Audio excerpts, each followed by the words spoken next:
Okay, we are recording. My name is Nicole Dehne. I'm the director for Vermont Organic Farmers, and we are here to talk about record keeping for organic vegetable and other crop growers. And I'm very excited that folks are interested in this topic, and we hope to kind of give you a good sense and hopefully can walk away better understanding why you're keeping records and what the requirements are for organic certification, but how they can also benefit your business. So Zia, if you want to switch to the next slide, I can just go over the quick agenda. So as I said, the objective of the workshop today is we want to better understand organic record keeping requirements and what those look like on your farm and in your business. I'm going to go over what those requirements are. And then we've got Taylor and James who are going to present as farmers to share their actual record keeping forms and some of the challenges and benefits of keeping them. Then we'll review some resources and then save some time for questions and hopefully good answers for folks about record keeping and whatnot. Feel free to put questions in the chat and we'll try to keep track of them as we go here. Okay, sounds good. I'm going to switch to the next slide. Great.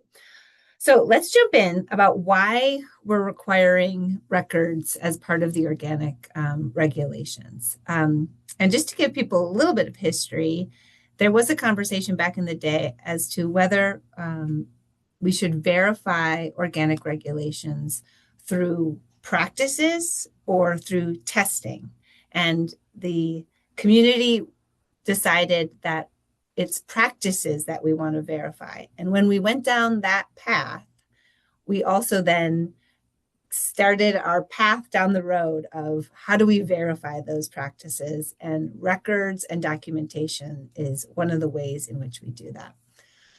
So why are we keeping them? It's because obviously organic certification is a third-party verification system. And so it allows us to verify what's happening on your farm. So you always have to sort of think in the back of your mind, like, how do I show, oh, this is a practice that I accomplished to a third party, to your inspector, to your certification specialist. So they provide the evidence to show you're meeting the organic standard. So that's also good to keep in mind when you are thinking about why you're keeping a record, to try to remember like, oh, what standard am I actually trying to verify, because that might lead you down a road of actually this isn't a record I need to keep for organic certification.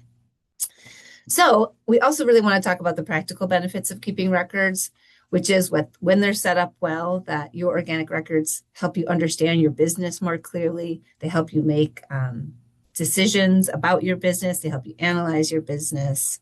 And they can also protect you, for example, offering proof of compliance if questions ever arise. So if you were to purchase organic planting stock and you have an organic certificate, and for some reason it turns out that that farm wasn't actually certified, if you have an organic certificate, then you did your due diligence to verify that the farm was organic, even though there was an issue with that particular situation. Okay, next slide, please. So, what are records? They can be any information that's written. They can be photographs, so they can be visual. They can be in electronic form. They can also be handwritten, okay? A big misperception is that you are required to keep the templates that VOF has, and that's not true. They should be adapted to your business. And that's why it's actually hard for us certifiers to say, hey, these are the records you're supposed to keep. Because really, first we need to understand what are the practices you're doing, and then we can tell you, oh, these are the records you need to keep. But they improve efficiency and profitability, like we talked about. Like I said, you can use VOF templates. There are some great templates out there, and we'll review those at the end of this webinar when we go over some of the resources. You can, learn from others, or you can create your own. But again, just trying to keep in mind, and I'll say this a couple of times, it's really the purpose is for a third party to be able to understand your operation, but also to verify that you're meeting the organic standards.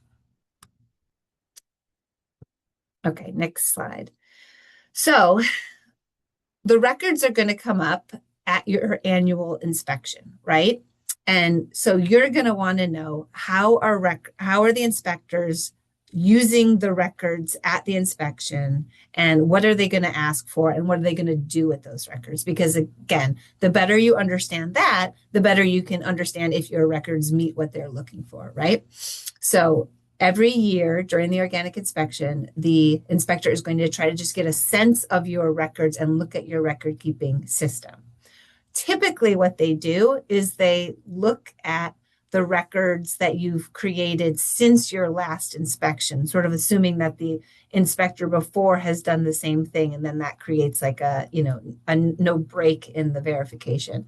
But technically, organic producers are required to keep records for 5 years. And if an inspector saw an issue, or if an inspector was actually trying to help you out, like, hey, let me dig a little deeper into your records to show that you've been able to keep this information in the past, they could technically look back 5 years. Like, you are required to have those records available, technically. It's very rare that they're asked that we ask that, but it is in the rule. So what does the inspector want to see? They want to see records that demonstrate that you're meeting the organic standard. So again, you can ask your inspector, like, oh, what organic standard are you trying to verify here? Because that actually might give you a better understanding and allow you some flexibility to find some other documentation that might prove, compliance in a different way. So in an ideal world, your documentation is complete, it's organized and understandable and auditable. The other big thing that you want to understand is that the inspector is going to do 2 types of audits. They're going to do what's called a traceability audit, which is tracking a product from sales to its origin to seed, and a mass balance audit, which they're trying to say, did you plant enough crops to justify your sales? And I'm going to go over those 2 audits in more detail so that you can sort of understand what records allow someone to do these traceability audits. Okay, next slide, please, Sia. Thanks. So let's start with the traceability audit. The traceability audit is in some ways easier exercise. It'll be interesting to see what Taylor and James say about that. But basically, what the inspector is going to do is they could start at either end, but often they'll start at your sales records, and they're going to say, okay, I'm looking to see how many carrots you sold, and then I want to trace that back to your seeding and your seed purchases of those carrots. And the idea here is to be able to verify your production along that path of records, right? So what are the records specifically that they're probably going to look at to do that? They're going to see, where did you sell your carrots, and how much did you sell, and when did you make that sale? They're going to look at harvest records. So when did you harvest and how much? They're going to look at the records for your fertilizers and your kind of activity records or input records. So there's some nuance here. For organic certification, we do want to know what fertilizers you applied. We want to know if you applied and when you applied any pesticides. But you can also track activities like weeding and those sorts of things. And those might be helpful for you as well. So however, they're a little less important for like the compliance for organic regulations. So then you would look at seedling records, your seeding records. And the trick here is there needs to be a linking element so that we can follow the carrots through the record. So we want to make sure we're following the same, we can basically be able to tell, what fields the carrots were started in, where they were harvested, where they were started. So the linking element can be as simple as the crop name. So it could just be, carrots, and depending on how large your operation is, or it could be, you could have a lot number associated with that carrot that then traces it all the way back to the beginning. But you don't need that necessarily, but there does need to be a linking element. So good thing to remember too is like, why are we even doing this traceability audit in the first place? Is the inspector is trying to make sure that there were not any non-organic seeds or non-organic crops that entered the organic supply chain, right? So they're just trying to be able to trace it back to its origin. And it also provides a structure for them to kind of understand your record keeping system in general, which allows them to understand and verify the activities along the way of how you grew that carrot. Okay, let's do the next slide, Zia, for the mass balance audits. So for mass balance, sometimes farmers sort of are interested in this. But again, what the inspector is trying to do is they're trying to figure out the amount of seed or planting stock that was purchased and then planted and reconcile that, which that was against what was sold. So they're trying to get a yield estimate in their heads to say, I expect that this farm would be able to produce this many carrots, and then reconcile that with the sales. So what they wouldn't want to see is like, wow, this farm has way more sales than it seems like they were able to produce on their own farm.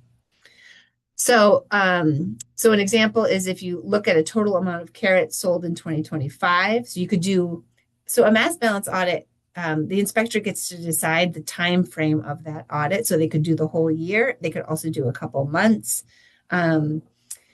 So they'll kind of look at the crop and determine what makes the most sense for that particular crop. But they'll look at, an example would be looking at the total amount of carrots sold on a farm in 2025, and then comparing that to the amount of seed purchased and the square footage of carrots that were planted and how many were harvested. So in order to do that mass balance audit, they're going to want to have, you're going to need to have sales records, right? So they can look at the amount that was sold.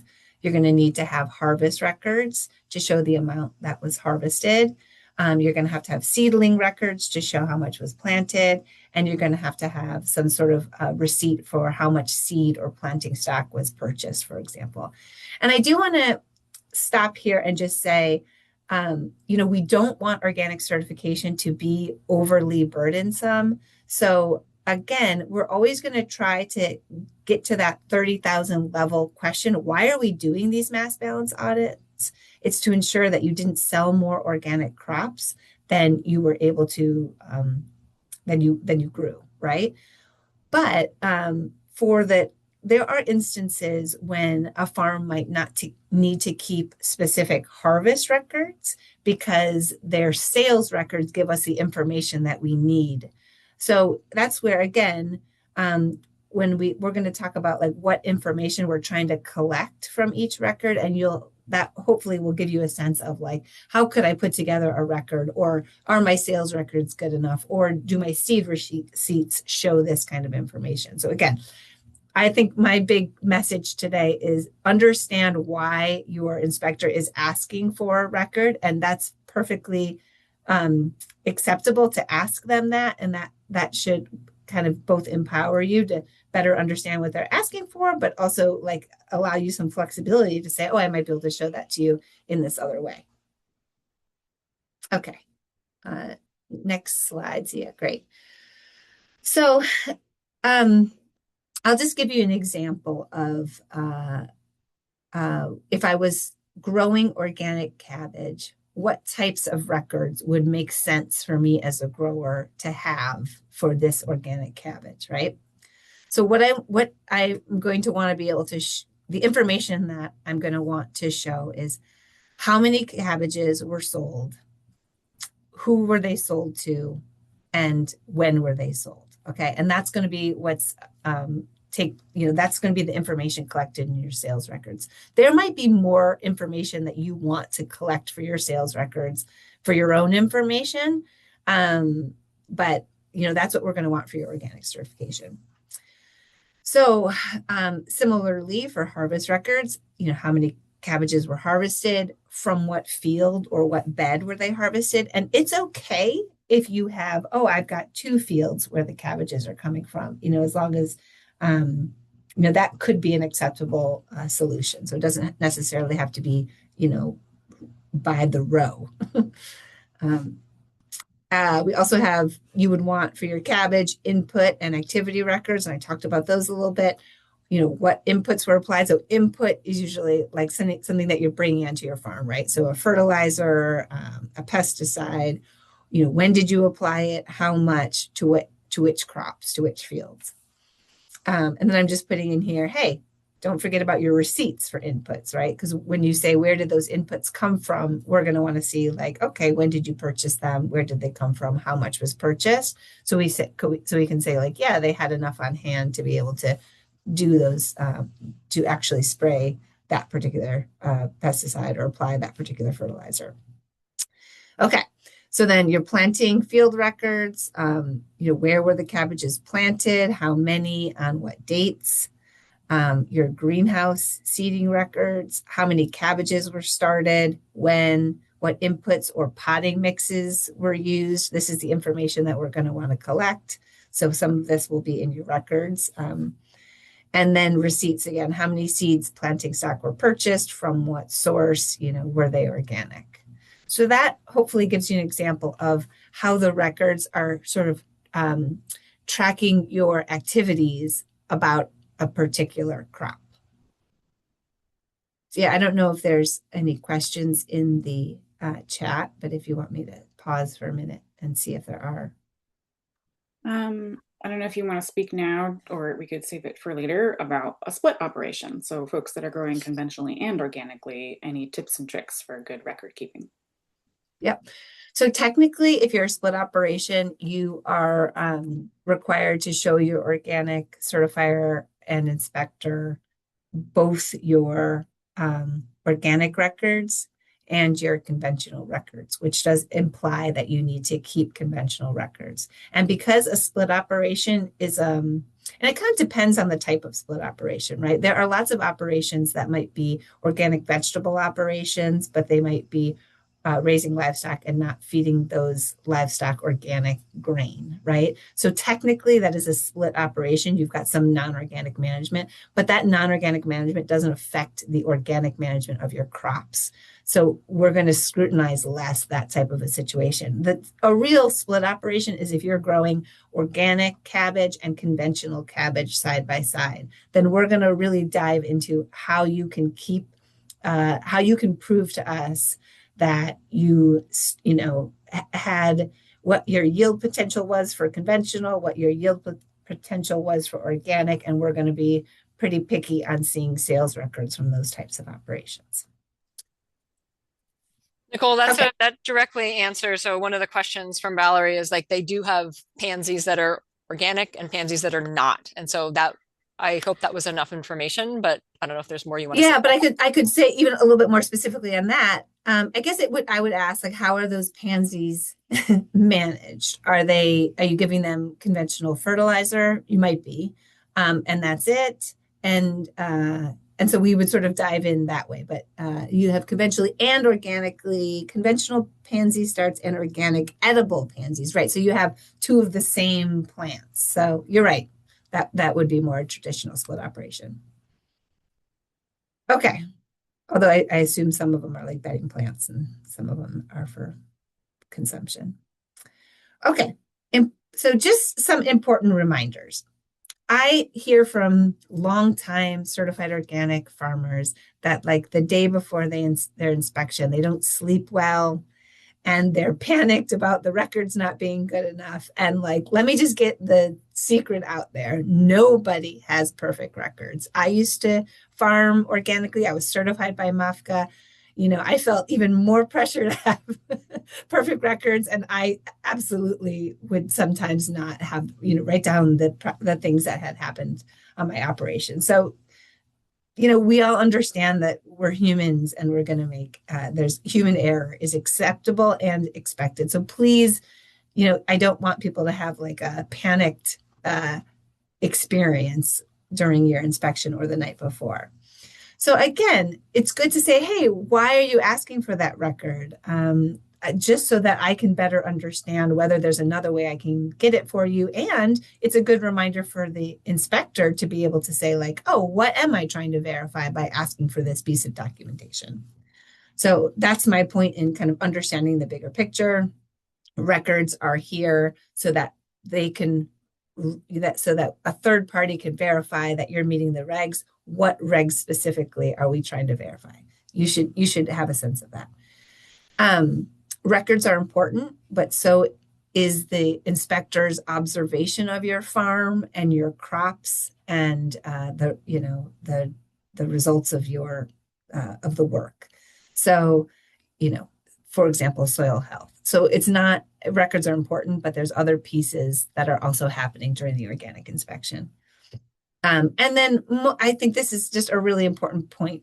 Please make sure that your records work for you too.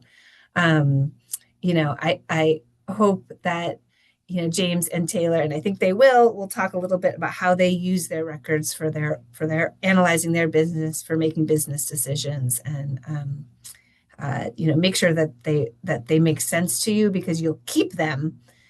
You're more likely to keep your records up to date if you see the benefit of them personally to your business as well. Okay, and then just in summary, the NOP does not stipulate what exact records are required. So if you wanted to geek out and go into the regulations, you will not see anything there about harvest records or sales records. It just talks about records to verify compliance. So again, I think I've made that clear. The purpose is to show your farms that your farm meets the regulations, but they need to be adapted to your business. If you're buying in starts, then you don't need to have seeding records, for example. So simple things like that.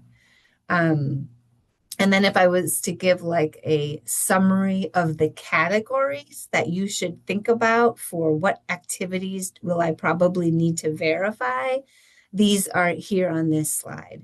So think about your beginning stages, the seed, the planting stock, the seedlings that you're producing, that you're going to need to verify activities around that. You're going to need to verify activities around planting, around the activities, like I said, fertilizer, pesticides. We're going to want to know about exactly what inputs you're using, what comes onto your farm that you use to grow your crops. And then, your harvest information, maybe inventory if that is relevant, and then your sales and transactions. So that sort of gives you a sense of like the categories of your production activities that we would be looking to verify. So that is a quick overview of hopefully like a 30,000 level, but also, I really wanted to make sure people felt sort of empowered too, to understand what are we using records for, why do we have them, and that can help you make sure you're creating records that make sense. That's it for me, Zia. Great, thanks, Nicole. Okay, we have a couple farmers here who are going to walk us through some of their records. And if you do have some questions throughout while Nicole was talking, or our next presenters, Taylor and James, please feel free to write them in the chat and we'll have a Q&A at the end. But I'd love to turn it over to Taylor Mendell from Footprint Farm. Take it away. Hi, I'm Taylor. I run Footprint Farm with my husband, Jake. We've been here in Starksboro, which is center of the state, since 2013. And we do year-round, primarily greens, but most vegetables without doing too much storage vegetables. So I don't have too much on inventory for this conversation. And then what else is relevant in that size? We're pretty small, depending on how you look at our farm. We're anywhere between 2 and 4 acres, like if you count replanting beds. Yeah, brief overview. I think I'll go quickly through the slides, and then if there's questions, happy to dive in. So we started just the two of us, and as we've added employees over the years, we've realized that a lot of this record keeping is now happening by our crew. And we struggled for a while to figure out a method that worked for them. Like I have here, our crew in particular does not like using phones. They don't like dirty hands on their phones. They don't want to use tablets. So we have come up with a system where we use off-season electronic cloud-based planning tools, and then we end up printing in a very easily digestible format for our crew to actually take the records. And then this time of year, we have one person translate the written records back into that database so that we have it for planning purposes. The next one. This is what we started with. This is Excel. Jake and I can read this fine. This covers everything that we do to our crops, but our crew just could not. There was no way they could translate this into what they were actually supposed to do. We were having a ton of mistakes. And the other thing that was happening is in Excel, you know, if you do something to one cell, it could screw up your whole crop plan. And that was happening to us as we were making changes. So if you go to the next slide, a number of years ago, we switched over to a program called Airtable, which is basically a fancy Excel that it's cloud-based. There's a very minimal monthly fee, or it's free. And what it allows you to do is hold all of the information that you would want to have for your seed audit, for your bulk, what's it called? the other part. But what it does, if you go to the next slide, is you can sort it into what they call views. So on the left-hand side there's different views with the little blue symbol, grid symbol. So we have views that are just, so what we're looking at is the field planting calendar right here. And it's narrowed it down without having to hide columns in Excel. It's just narrowed it down to the very basic information that somebody would need in order to get, in this case, a crop into the field. We go to the next one. This is the kind of hot points on that printout. We separate the weeks really clearly, so people only have to look at one section. They're not seeing the whole list at once. This is much more digestible. We have a very clear spot, so that second oval on the left is where we want people to enter the actuals. So they write that in pencil or pen. And then on the right, you can see we just have the most important information that is necessary for somebody to be able to successfully get a crop in the ground. We have the same thing for our greenhouse. The next one. This is what it looks like in use. So we print that out, it goes into a binder, and we use Write in the Rain paper, which is, it can go through anything. Like a rat could chew on it and it's fine. It can get wet. You can use pencil or pen. It's really durable, so it doesn't rip out of a binder like regular paper would.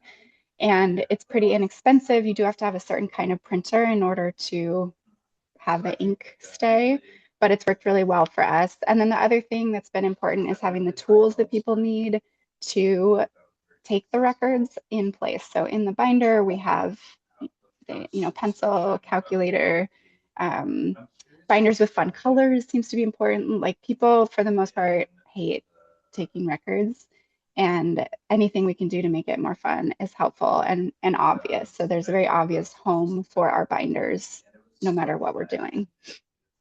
Now the next one.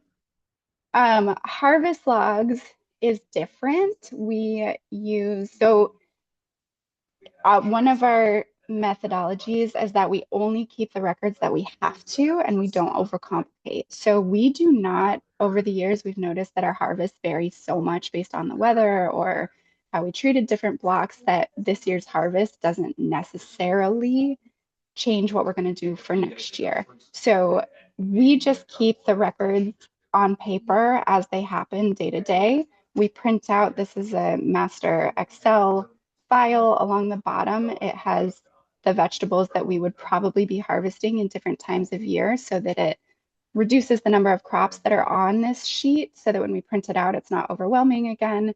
You can go to the next page. This is what it looks like in person. So we print one of these for every day that we harvest, which is most days of the week. We just highlight the crops that we want to harvest, the bed that it's coming from. Order is the order in which we want people to harvest. And then we've got, the goal is what we're hoping to harvest. And then the actual is that record piece of what actually got harvested. And then this just goes in a binder and hangs out until somebody needs it, which is usually an inspection. The next one. And then we do sales records in two ways. I think, is this my last slide? I think so.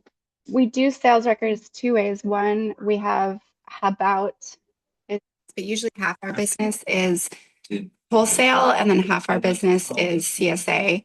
And wholesale is very straightforward for sales. We just keep it all in our bookkeeping system. We can say what customers got what throughout the year. It's super easy. But we were struggling with how do we manage that for CSA, because we do choice CSA. So it's kind of prescribed, but somebody might be able to choose between kale or chard, and we can't necessarily say what was taken easily. And again, trying to make this as easy as possible. So what you're looking at is a huge whiteboard that is in our wash pack. It's visible to everybody. Again, the crops are on the left. They're reduced down to what we are harvesting at the time. That circle on the left is circling the 6 and the 5. Those numbers are the items that are in the CSA for that week or that day. So we have, on this case, 7 different items, but some of them are choice. So there's 2 twos. So people are getting beets or carrots, for example. And then on the top, that circle, HB and FPF, those are 2 of our CSA locations. And then above that, those numbers are how many people are in those locations. So if you follow like HB, if you follow that down, you can see easily, okay, we sent 38 bags of spinach for 35 people. We can assume 35 got taken. This works pretty well because, again, our people don't like taking records. So this is easy. We do this every day and we take a picture at the end of every day. So we just have a folder of pictures. And then when I have my audit, I do have to go through and I can easily get numbers, sales numbers from invoices, but then I go through and I just add up. But AI and like image search has gotten really good. So I can just search carrots now and be able to see, like it'll pull up, as long as our handwriting is good enough on here. We can see all these boards that have carrots. And I think Taylor, can you talk about that for a second? Are you saying you'll put this image into AI and then get the data from that? Is that what you mean? it is, no, it's just in a Google Photos folder. And search. So we're trying to be better about having like tags or something, a folder of just the whiteboard. But then if you go on the search bar, you can just type in Hawkeye and it'll pull up all the photos that have Hawkeye written in it. Oh, wow. I got you. That's pretty cool. Yeah. That's really nifty. So helpful. Well, great, Taylor. You shared a bunch of lovely records, hopefully not overwhelming to people who are just getting started. I could see that it would be, but you're so organized. This is fantastic.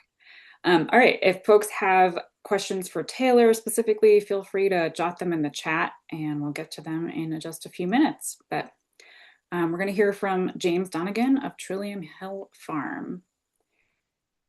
And James is going to share a couple different records, but in real time.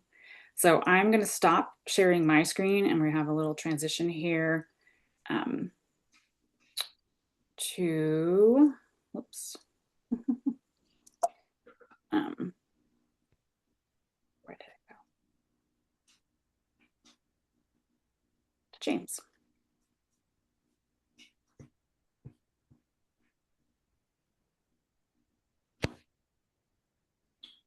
Ready for me to, should I start sharing screen? Yeah, yeah.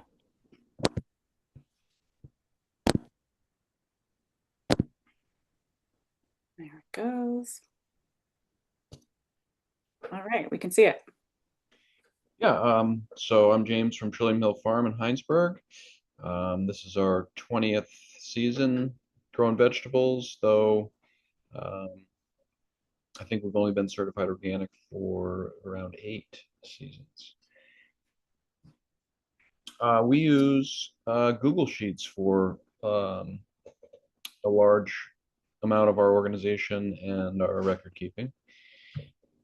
And so you're seeing a screenshot of our seating, our greenhouse seating sheet.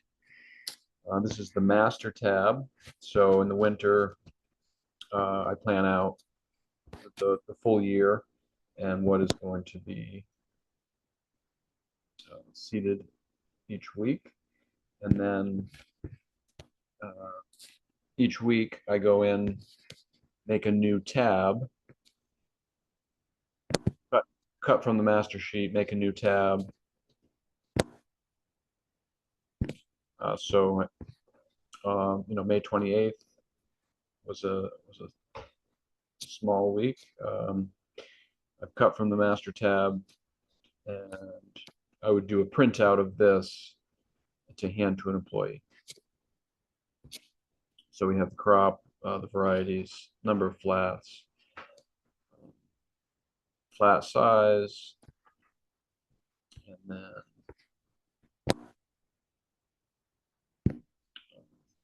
when it was transplanted.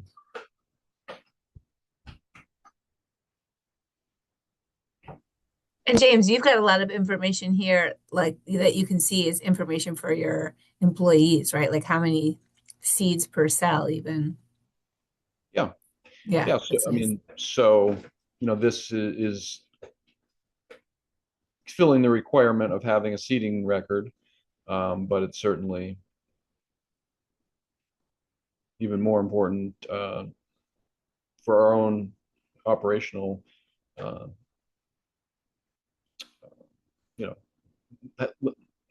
helping the employee know what to do. Yeah. Yeah, that makes sense. Do you think I should go over this anymore or move on to the harvest records?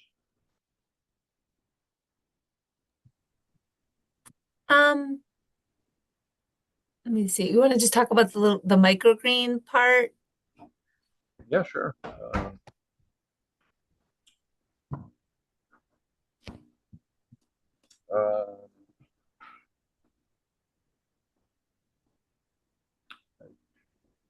I guess it looks like the only thing that you have different here maybe is that you're identifying what potting soil to use, right, in these ones. Is that also on the other, at the far end of the seeding records? No, I guess it was only noted because we were for some of the microgreens we were trying a less expensive soil, Gotcha. but ended up, as you can see, we ended up just using all the 4B. But that's a cool example of like being able to record which are the things that were grown in what particular input. Yeah. For your own decision making of like, does that work or not? Mm-hmm. But otherwise, the Fort B was not noted up here because the crops grown for transplant are always grown at Fort B. So it didn't seem like it was needed to note that. Yeah, gotcha. So let me move over to the harvest records.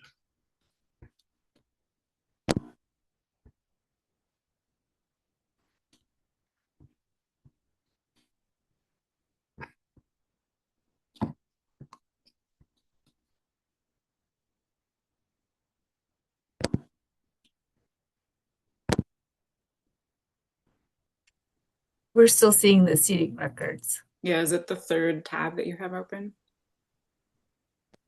Might be hard to see when you're sharing your screen, huh? Yeah, that's what I was wondering. At the top of my screen, I have the other tab open that I want to get to, but like the zoom. But it might the be Zoom's in the way. You could stop sharing and then find that one and start again. That might be best. James, we can just tell you're a farmer. That's good.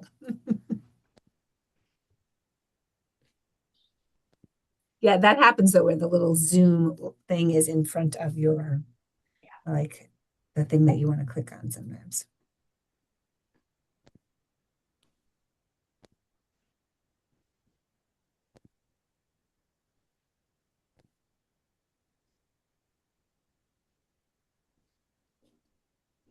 Perfect. Okay, you can see the harvest sheet. Is that true? Yes. Yes. So our routine is harvesting on Mondays and Thursdays. I guess with the exception of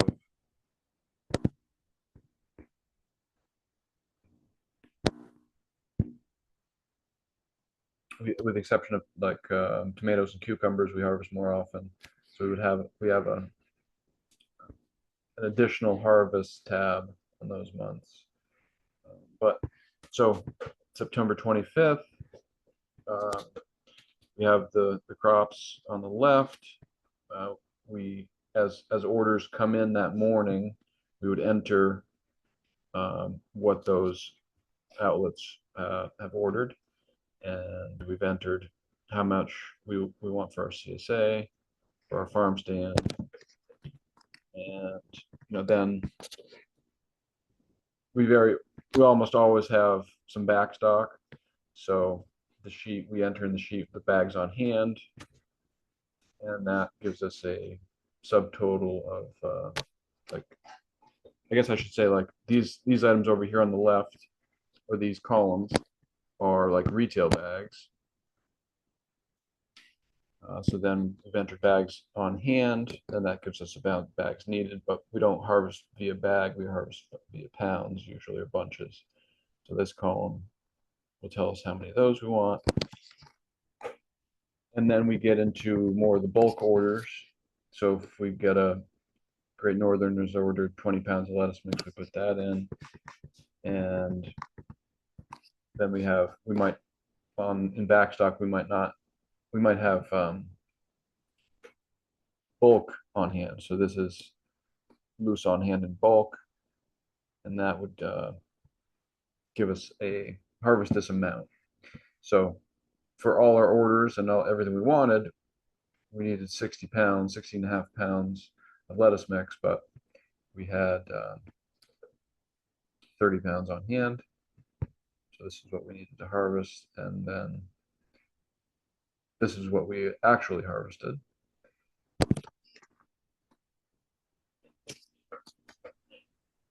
That's good. I was curious about, that was going to be one of my questions for you guys, is what do you do about changes? So you've got your plans, but then you've got a column here of what the actuals were.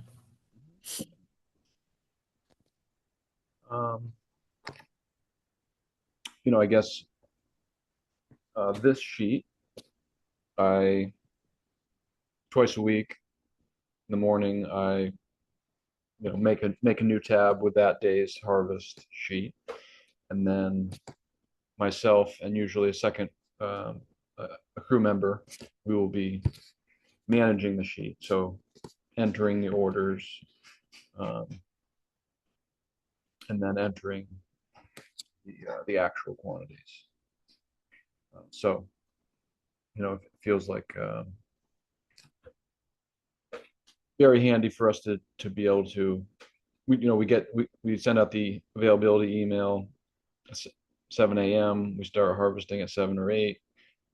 So it's constantly being updated and adjusted, and so being able to do it on our phones is very helpful.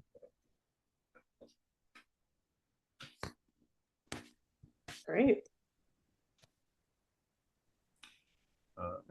Yeah, I think that's all I've got to say about the harvest sheet. Wonderful. That's really nice to see.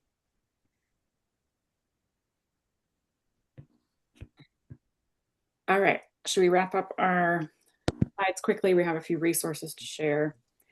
And then we'll do some questions. Then we can open up for questions. Yeah. Yeah. Okay. So some good resources out there. If you go to our website, really, actually, if you go to any certifier's website, pretty much all of us are going to have templates for record keeping for different types of production, right? And so you can actually look around, like, let me see what VOF has, let me see what MOFCA has, let me see what CCOF has. Like, that's like a nice way to just get a sense of what's out there. So I would recommend that.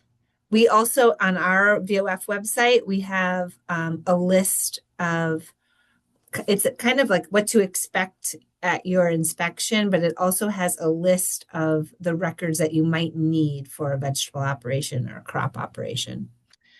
The USDA website, I've also linked to that here. They also have some record keeping templates that were created by ATRA. And those also there's a lot of them. And you could pick and choose from the ones that look good. I mean, the other thing too is if you want to, a lot of these templates are just, PDFs. So again, you could just think of that more as if you want to use Excel, you would just be putting that information into an Excel column, for example. But it gives you a sense of what is the information that you might want to be tracking. And then like Taylor, I think, was saying, then you might sort of decide, how to tailor that for your own business. Like, oh, actually, we don't really need we're not using harvest records to make our decisions. So we're going to keep that for organic certification and we're going to keep it simple.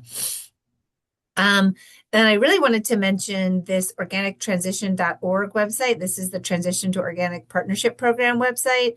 Over the last 2 years, the programs, next year will be the 4th year of the program, but over the last 2 years, especially, there have been tons of resources that are being created from all around the country about how to help people be successful with organic certification, how to help new producers that are interested in organic certification. So you really want to recommend that people go to that website, new and continuing producers, to check out whether there's any resources there that are helpful.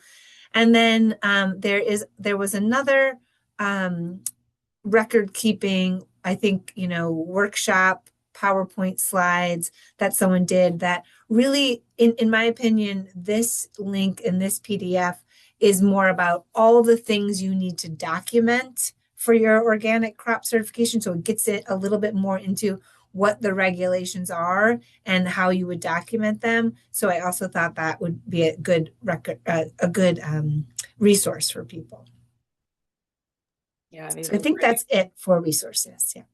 Yeah, great starting points if folks are a little bit overwhelmed by how you'd create a spreadsheet. And for folks on here live, I did put all of those links in the chat if you want to grab any of them.